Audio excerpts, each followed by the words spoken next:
sa unang pagkakataon na paghahandog ng UMA Present.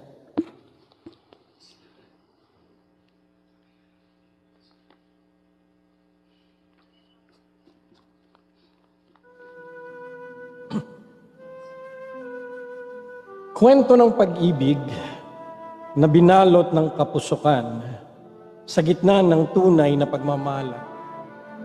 Inihahandog ng UMA Present ang drama serye pinamagatang Marupok. Laking probinsya si Grace. Maganda subalit hindi siya mahilig mag-ayos. Maagang naiwan ang kanyang ina at tanging ama ang kasama na may karamdaman. Maaga din silang iniwan ng kanyang kapatid na lalaking si Roger para maghahanap buhay sa ibang probinsya. May kasintahan si Grace na si Bobby. Sa buyo ng mga kaibigan, pilit na rin niyayaya si Grace ng kanyang mga kaibigan na magpamaynila na. Subalit, mas mahigit ang udyok at pagkukumbinse ni Bobby na siya ay sumama na sa kanya sa Maynila.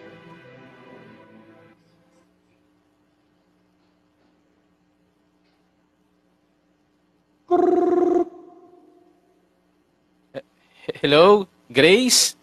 Grace, kamusta na? Hello, Bob. Oh, napatawag ka? May kailangan ka? Hindi, namimiss lang kita. Syempre, bilang boyfriend mo, namimiss kita. Grace, tatanong ko lang sa'yo, kailan mo ba sana balak pumunta sa Maynila? Kasi gusto na kita makakasama. Tagal na rin nung huli tayo nagkita at alam mo naman, namimiss na kita. Bob, alam mo naman, di ba, pangarap ko na itong makapunta dyan sa Maynila, makarating.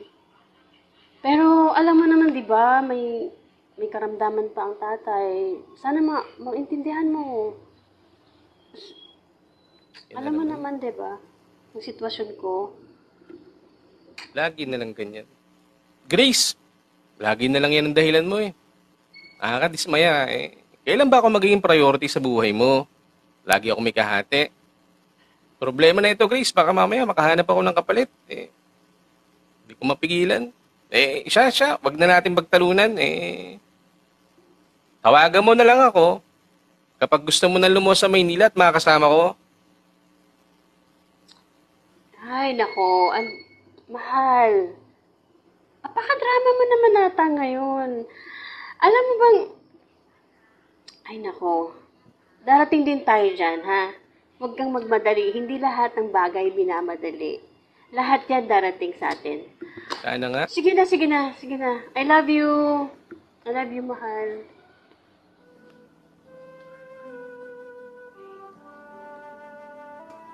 Nagpatuloy ang buhay ni Grace sa probinsya. Patuloy rin ang buhay ni Bobby sa Maynila. Kasama ni Grace ang kanyang ama na sa kasalukuyang may karamdaman. Hindi lumala ang kondisyon ng kanyang ama. Hanggang siya ay tuluyan ng namayapa. Makalipas ang makababang luksa, naisip ni Grace ang alok ng kanyang nobyo na sumama na sa Maynila.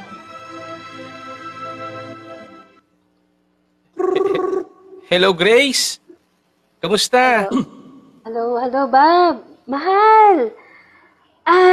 May sorpresa sana ako sa'yo eh. Ano yun? I'm sure matutuwa ka dito. Babalita ko sa'yo. Pwede na ba tayo magsama dyan? Luluwas na sana ako eh. Sigurado Papayag ka? Totoo ba yan? Yung balita na yan na pupunta ka rito sa Maynila? Oo, at nakapag-desisyon na ako na magsama na tayo. Sa wakas? Sa makalawa, nandyan na ako. Gusto ko sana ikaw ang sumundo sa akin. 8:00 ng umaga, nandyan. Alis ako dito. Naku, walang problema eh.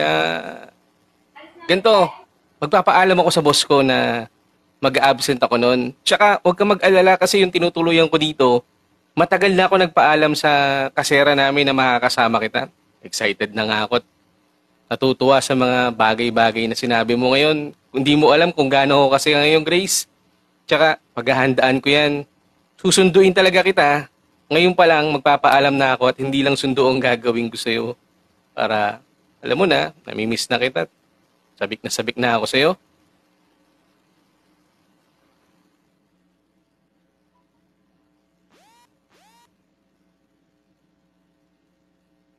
Hello, Grace? Medyo napuputol ang signal mo, Grace.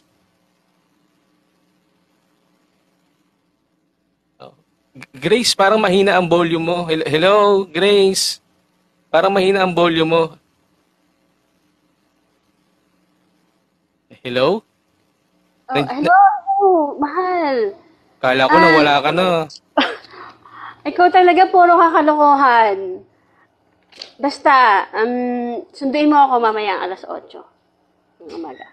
Akong bahala sa'yo. Hintayin mo ako.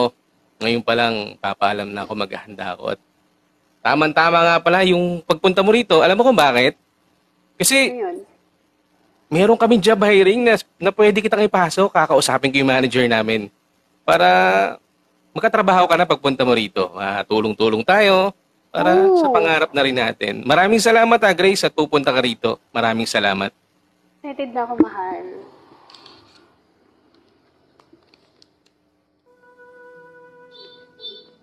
Hindi nagtagal, nagimpake si Grace patungong Maynila. Sa araw na yon, labis din ang tuwa at saya ni Bobby sa pagdating ni Grace. Mangangmangha si Grace sa kanyang mga nakita pagdating niya sa Maynila. Palinga-linga siya habang sa paghihintay niya kay Bobby. Hindi nagtagal, dumating si Bobby, sindo siya at sila'y tuluyan ng pumunta doon sa inuupahan ni Bobby. Buong yabang na pinagyabang ni Bobby si Grace at pinakilala na rin niya sa may-ari ng bahay. Wow! Ang ganda pala dito, mahal, no? Ang ganda pala ng Maynila. Sana dito na ako naging masaya. Dito na tayo magiging masaya kasama ng pamilya, magiging pamilya natin. At saka, sana maging maayos tayo dito. At saka, parang nakakapagod lang dito sa Maynila, no? Ano ka ba Grace? Talagang maganda rito sa Maynila. Halos lahat ng trabaho nandito. Tsaka marami kang, alam mo na, mapapasyalan. Huwag ka mag-alala, masasanay ka rin sa biyahe na nakakapagod na yan. Hindi naman kita pababayaan. Lagi lang ako nandito para sa'yo. Para may kasama kang bumiyabiyahe. Salamat, mahal. Lagi ka nandyan sa tabi ko. Sa akin ngayon, kasi wala nang tatay, ikaw na lang yung nagsisilbing mahal ko sa buhay. Wala na din si kuya. Hindi ko alam kung magkikita pa kami. Masakit lang kasi ikaw na lang yung nagsisilbing mahal. Pamilya ko.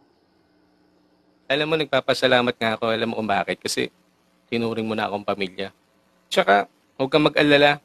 Hindi kita papabayaan. Akong bahala sa'yo. Nandito lang ako palagi sa tabi mo. Kagaya ngayon, isang tawag mo lang, nandiyan na kagad ako para sa'yo.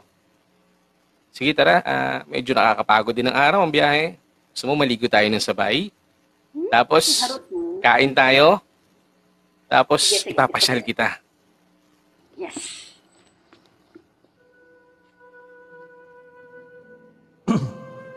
Ipinasyal ni Bobby sa Kamaynilaan si Grace. Ipinakita ang iba't ibang lugar. Napakasaya ng pakiramdam ni Grace ng araw na yon. Lalo tigit si Bobby dahil alam niya na tuluyan na silang magsasama ni Grace. Dinala rin ni Bobby si Grace sa kanyang pinagtatrabahuhan at pinakilala sa mga kaibigan niya. Nakakatuwa ang mga unang araw ni Grace sa Maynila. Animoy para siyang bata, nalilingalinga ng halos lahat na kanyang makita ay kanyang kinamanghaan. Lumipas sa mga ilang araw, naging maayos naman ang buhay ni Grace. Malaking bagay na natanggap siya sa pinapasukan ni Bobby bilang isang line worker. Doon, nakilala niya ang team leader na si Tonyo. Makisig, tall, dark, and handsome, ika nga. Mabait siya at masikaso sa kanyang mga tauhan. Aba, ito siguro yung babae na sinabi nila na bagong-bago. Okay, so, hello? Grace? Tama ba? Ikaw pala yung bagong line worker na pumalit kay Nanay Ana. Buti na lang nakahanap agad ng kapalit. Grace, kung may kailangan ka, wag kang magsabi ka lang sa akin. Magsabi ka lang sa akin, ha? Good morning po, Sir Tonyo. Good morning po. Nice to meet you. Ano ka ba? Ano? Wag na yung sir. Ikaw talaga. Uy, Tonyo na lang. Pareho lang tayong empleyado dito. Tsaka tandaan mo lang yung roles ko dito. Always be safety. At tsaka, Grace, sige, may meeting pa kami. Dumaan lang ako para i-welcome ka dito. Tonyo, thank you Sir Tonyo pala. Sige. Okay, okay lang.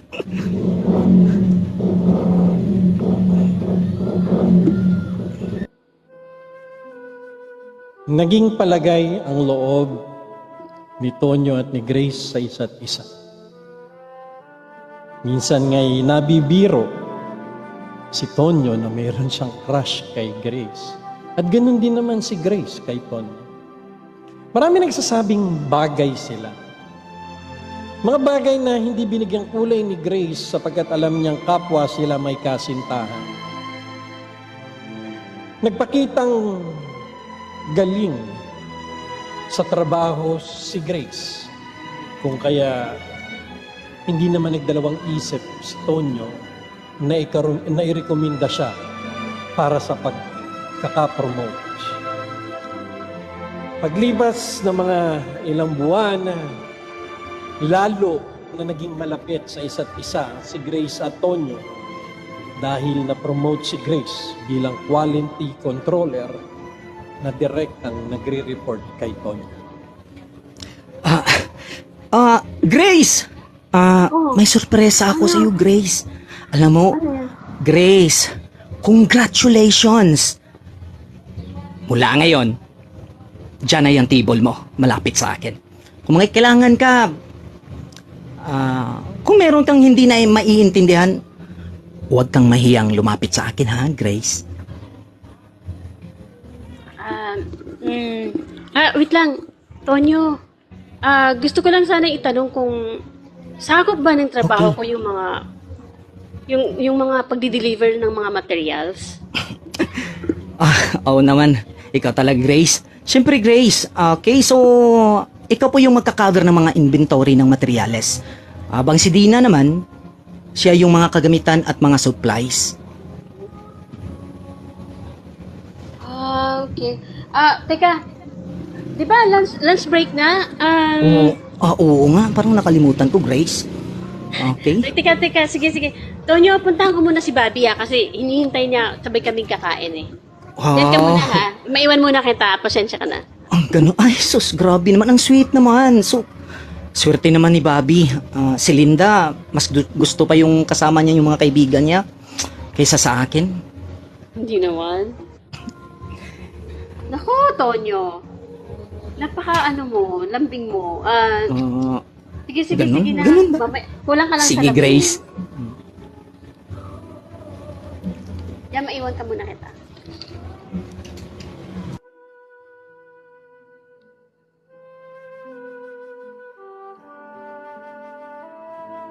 Naging mabilis ang bawat araw sa buhay ni Grace.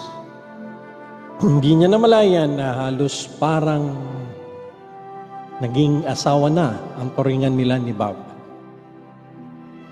Hindi rin may pagkait na isinuko na rin niya kay Bob ang kanyang pagkababae ng makailang ulit. Tanging kulang na lang ay kasal. Minsan nila napag-usapan ng mga bagay-bagay tungkol sa kasal, pero hindi na nasundan pa uli yun. May mga pagkakataon din na hindi sila nagkakasundo. Lalo na sa tuwing pinagseselosan ni Bob si Tonyo.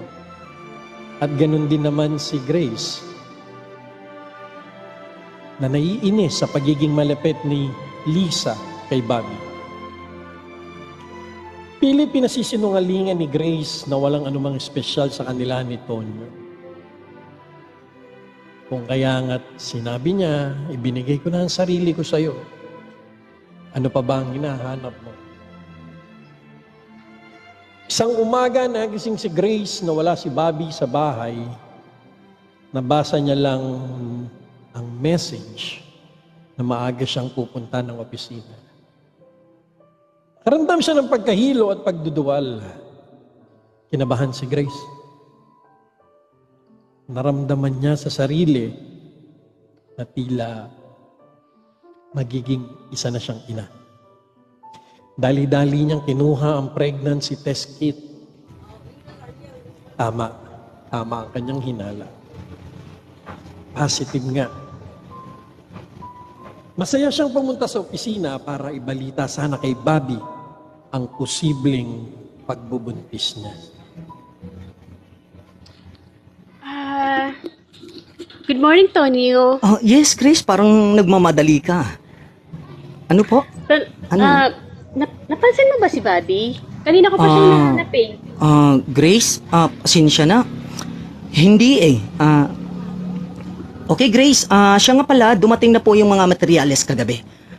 Baka pwedeng pa-check up na lang sa bodega at kung naibintaryo na ba ang lahat.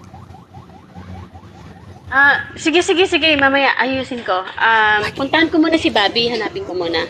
Okay, maraming salamat, Grace.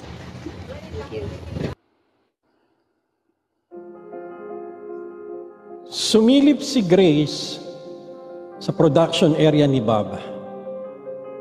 Subalit, wala siya doon. Nag-ikot-ikot siya sa factory. Nagtanong-tanong siya.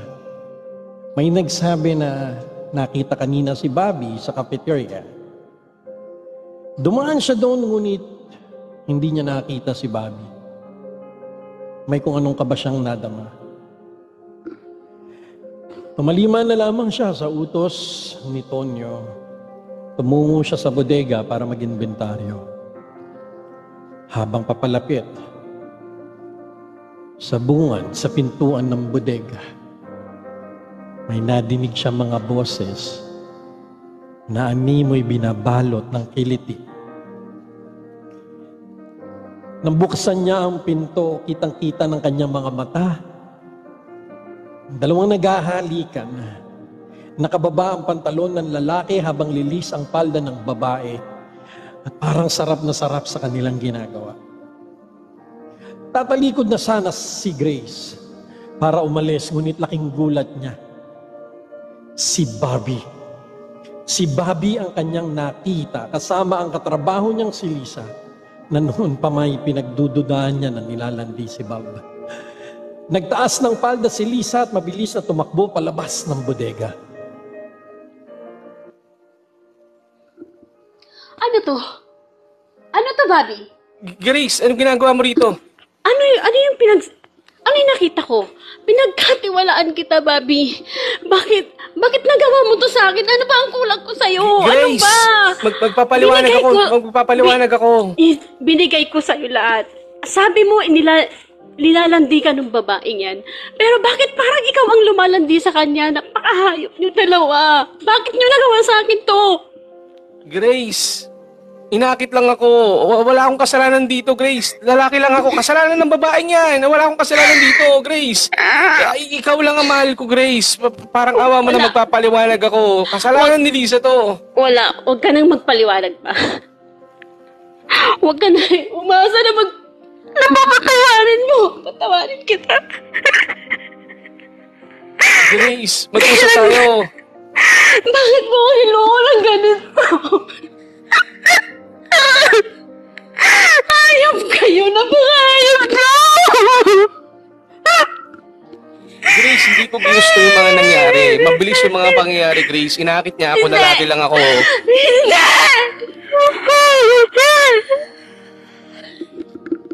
Napakahayop niyo! Nagawa niyo sa akin to! Napakahayop niyo talaga! Bakit niyo nagawa sa akin to? Anong gusto mong gawin natin? Anong gusto mong gawin natin, Grace? Buti! Napakabait ko sa'yo, kasawa! Napakabait ko sa'yo! Ang pamilya ko, bakit mo nagawa sa akin to? Hindi mo alam ang mga pagkukulang mo sa akin. Bakit nagawa ko to? Marami kang pagkukulang na tumatanggi ka lagi. Kasalanan ko ba yun? Ikaw din naman busy ka sa trabaho mo. Naghihintay lang naman ako sa bahay pag wala ka. Naman ginawa mo sa akin. Dito na. Anong balak mong gawin? Anong balak mong gawin? Balak mong makipaghiwalay? Balak mo? Baka nalilimutan mo, Grace. Ako dahilan bakit ka nandito sa kumpanyan to. Ako nagpasok sa'yo dito, Grace. At baka nalilimutan mo, Grace. Marami kang utang na loob sa akin. Grace, ako nakauna sa'yo. Wala nang pupulot na lalaki sa'yo, Grace. Wala nang pupulot na lalaki sa'yo. Maniwala ka sa akin. Hindi mo kailangan mo sabihin yan. Lahat sinasabat mo sa akin. Bakit? Bakit? Wala ba akong karapatan magsalita na ganito? Wala? Ha? Grace, sawa na ako. Kung gusto mong umalis, Grace, umalis ka. Leche ka. Bakit mo ginawa ito?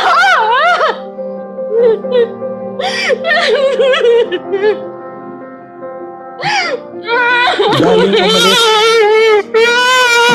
si Bobby.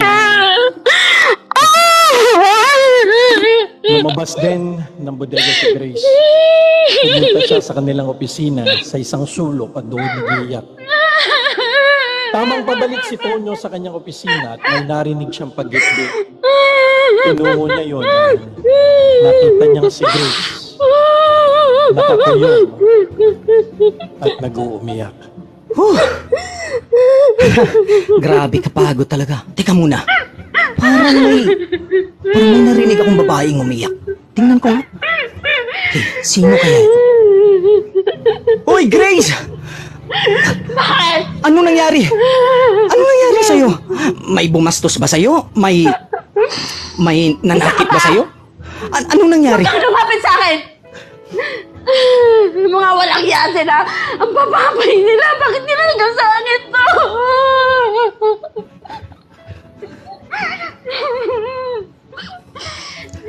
Pinakain ni Tonyo si Grace papunta sa kanyang upuan. Kumuha siya ng tubig at inabot ito kay Grace. Grace, relax ka lang. Ito, umupo ka muna. Umupo ka muna nito. Dito ka muna sa upuan, okay? So, uminom ka ng tubig.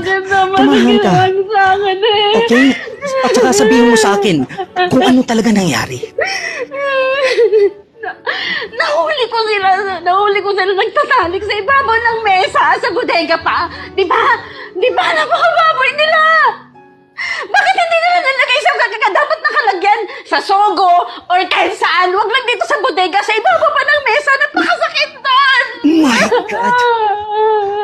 Sa bodega? Nakipagtalik sa bodega? Ano bang ginawa nila? Ako yung ano dito, guys, ha? Malaki yung karangalan ko dito. Ako yung team leader dito. Bakit agad doon nakuha nila ang gawa niya? Huwag mo siya ipagtanggol. Sa bodega. Sige, ito makinig ka, Grace. Gagawa natin ang report yan. At saka, para mapaalis sila dito sa trabaho. Okay? Huwag na! Huwag na! Ako na lang ang alas dito! Ako na lang ang alas dito! Pagkatapos ng lahat dito, na araw na ito, hindi na ako papasok. Grace, huwag ka naman magsalita ng ganyan. Okay? Uuwi na lang ako. Relax lang. Uuwi na lang ako sa probinsya namin doon. Tahimik. Magtiwasa yung pag-iisip ko doon. Hindi kagaya dito sa Maynila. Lahat ng kabuyan, lahat ng kahayupan nandito. Teka muna, Grace. Teka muna, Grace. Sa amin. Hindi na ako papasok dito sa trabaho na to. Grace, makinig ka. Teka muna. Pakinggan mo muna ako, Grace. Teka muna. Pag-isipan mo muna yan. Grace, pag-isipan mo muna yan.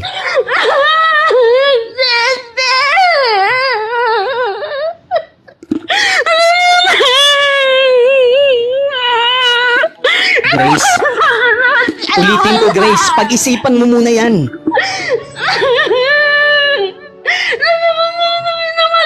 Nagbabayin at Lisa na yan, napakababoy nila. Yung Lisa na yan, isusumba ko yan. Ramdam yung kita, papi na Grace. yan, isusunugin ko lahat ng kaluluwan yan. Sobrang napakasakit na dibdib ko. Bakit sila, ba't niloko ako? Isang probinsyana na walang kaalam-alam dito sa Manila. Tapos gagalituin lang ako lahat. Oo nga, Grace. Sige na, Grace. Pag-isipan mo muna yan. Julie, relax lang. Relax lang, Grace. Relax lang. Pag-isipan mo muna yan.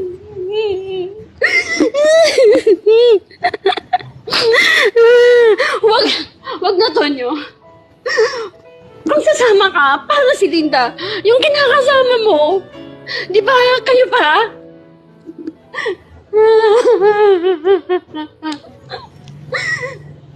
Ano ba talagang problema mo, Grace? May nangyayari na ba sa inyo ni Tonyo? Meron ka bang hindi na paipagtapat sa kanya? Oo. Buntis niya. Walang dahilan para manatili pa ako dito. Wala na ako dito. Ayoko na siyang makita pa. At di lang niya dapat malaman na siya ang ama ng dinadala ko dito. My God! Wala siyang Buntis ka, Grace! Wala nang karapatan na malaman na buntis na at siya ang ama ng dinadala ko. Ayoko. Buntis ka? Hindi siya dapat maging tunay na ama. Dahil wala siyang kwenta, ama. Buntis ka, Grace. Ano naman ang gagawin mo? Uuwi ka. At sino naman yung kasama mo? Sige, Grace. Kung yan ang desisyon mo, sasamahan kita.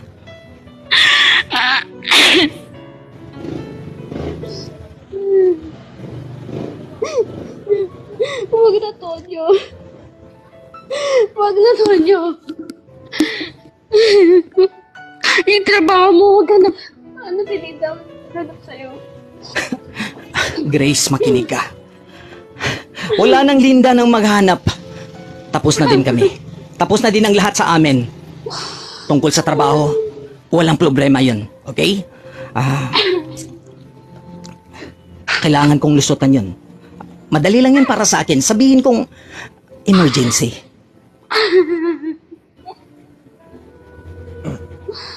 Nang araw ding yun, hindi nag-aksaya ng oras si Grace.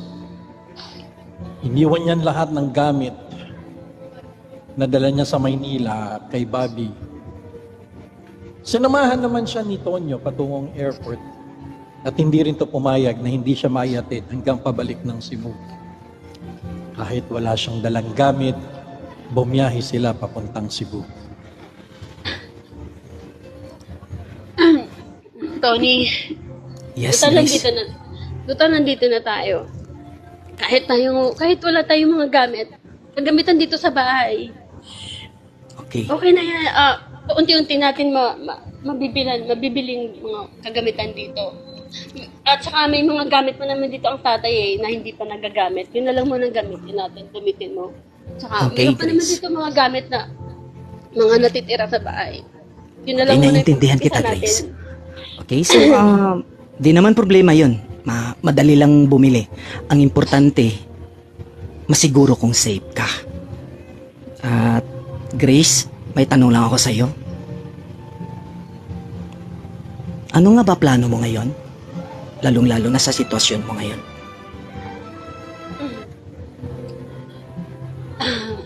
Maaring maging kahihiyan to dahil uuwi ako ng probinsya na buntis ako.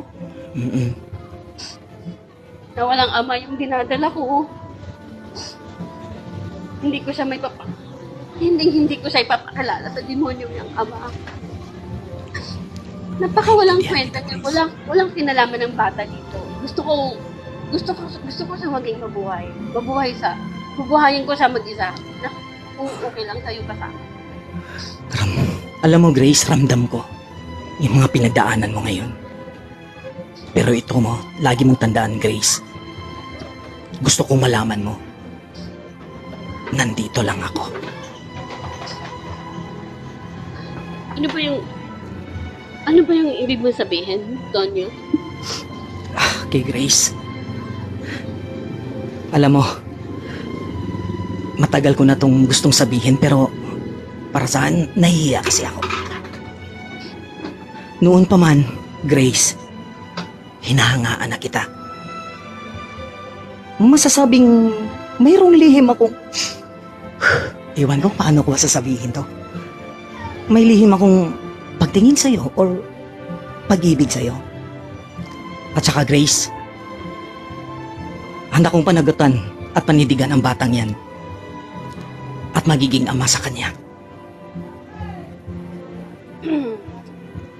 Okay. Hindi ko naman din itatanggi. Yan na nga, sabihin ko na nga sa'yo. Ano Sorry. sabihin mo, Grace? Gusto rin naman kita eh. Kaya lang, sigurado ka ba sa desisyon mo? Na wala kang balak bumalik na Maynila? Na, siyempre, sinamahan mo ako dito, tapos dito manirahan, isang probinsya na walang anumang simpleng buhay lang ang meron dito. Baka kung ano hanapin mo dito. Alam mo, Grace, sa ngayon, hindi ko na iniisip yan.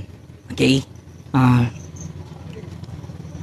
Gusto ko kung saan yung kaligayahan mo, nandun din ako, Grace.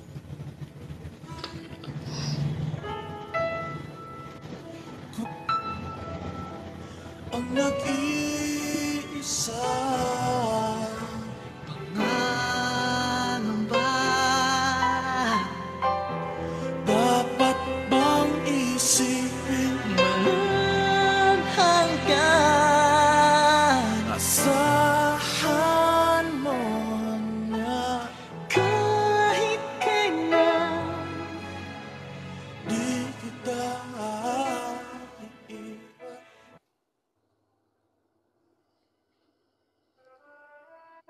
Umayag si Grace na magsama sila ni Tonyo. Pinakilala ni Grace si Tonyo bilang ama ng kanyang magiging anak. Nagtayo sila ng maliit na tindahan para pagkaabalahan ni Grace habang naghihintay makapanganak. Di naman nahirapan si Tonyo makahanap ng bagong trabaho sa Cebu bilang isang ahente. Binalot sila ng saya. Naging maayos ang kanilang pagsasama. Walang paglagyan ng kaligayahan sa simpleng buhay na meron sila. Umayon sa kanila ang tadhana. Lumago ang tindahan ni Grace habang naging permanente ang trabaho ni Tonyo. Lalo pa silang binalot ng kaligayahan ng isilang ni Grace ang kanyang anak. Hindi mo mararamdaman kay Tonyo ang bawat saglit na hindi siya ang tunay na ama ni Junior.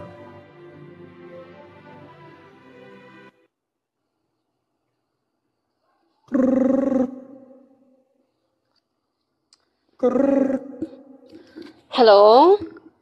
Hello, kuya? Kuya, ikaw ba yan? Oh, talaga? Oh, sige. Kuya, ang tagal na. Sana umuwi ka na dito agad-agad. Oo. O kailan kayo dadating? Oh, sige. Okay, sige, kuya. Maghihintay ako, kuya, ha? O, sige na. Bye-bye. Tama ba ang bawat desisyon na ginawa ni Grace? Maraming tanong sa kanyang isip. Subalit ano ang hatid ng muling pagkikita nila ng kanyang kuya? Ano ang magiging hamon nito sa kanilang pagsasama? Pag-ibig, sadyang masalimuot, at kung minsan, sadyang mapagbiro ang tadhana. Abangan ng susunod na kabanata sa susunod na linggo sa pagpapatuloy ng Uma Serye Drama Present Marupok. Magandang hapon mga kaibigan. Muli ibinabalik ko ang ating pinakamamahal na.